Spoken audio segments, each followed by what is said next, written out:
Good day, I'm Tamara McHale, and this is your JIS news for Monday, September 14. The InterAmerican Development Bank has provided $250,000 for the development of a 10-year strategic plan to improve Jamaica's health sector. Health Minister Dr. Fenton Ferguson says this 10-year plan is an essential first step.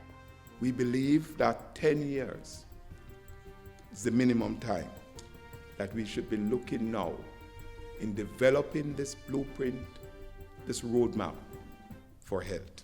This will result in a paradigm shift in the way we deliver healthcare services to the population. We hope to sign this agreement within the next couple of weeks. Dr. Ferguson was speaking last Wednesday at a function to mark Caribbean Wellness Day. It was held under the theme, Healthy Lifestyle, Healthy Aging.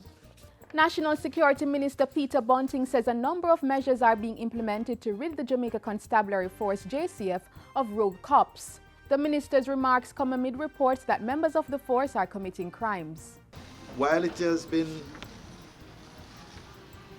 embarrassing, to say the least, I think what it will must cause us to do is some deep introspection, reflection, look at how we have to adjust the recruiting to screen out some of these people at entry level.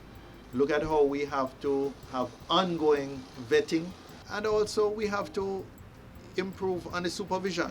Minister Bunting was speaking at a recent function to hand over 60 motorcycles valued at $58 million to the police. 10 motorcycles will be assigned to the traffic division, while the others will be deployed for operational purposes across the island. The 60 motorbikes represent the largest purchase and deployment of motorcycles in many years.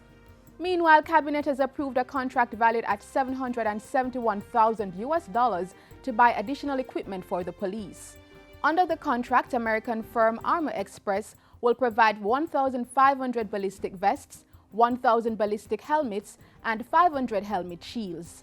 The provision and distribution of these critical security equipment to police personnel will provide personal protection and reduce serious injuries while on duty. The Information Minister was speaking at the recent Jamaica House media briefing. Engineers are being encouraged to incorporate environmentally friendly and energy-efficient designs in their building plans. The call came from local government and community development minister Noel R. Scott.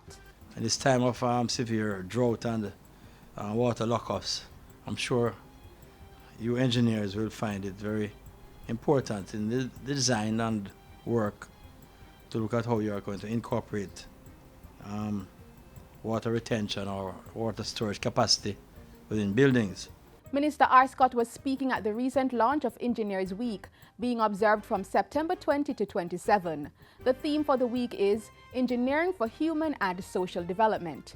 President of the Jamaica Institution of Engineers, Andre White, said the week-long activities would push engineers to improve their quality of work. Activities include a 3-day conference at the Jamaica Pegasus Hotel and a workshop on contract administration and procurement. And finally, the Ministry of Health has launched its newly revamped website as part of efforts to improve communication with the public. The website, which was unveiled on Wednesday, was designed and developed by the Jamaica Information Service.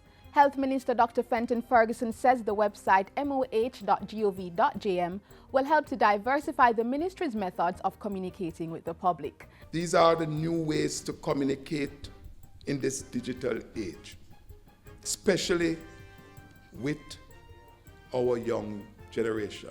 And as a ministry, we have to find all the possible ways in which we can access our intended audience so as they will be able to see and have to move. We definitely have to move with the times. And that's it for JIS News today. I'm Tamara McHale. Thanks for watching.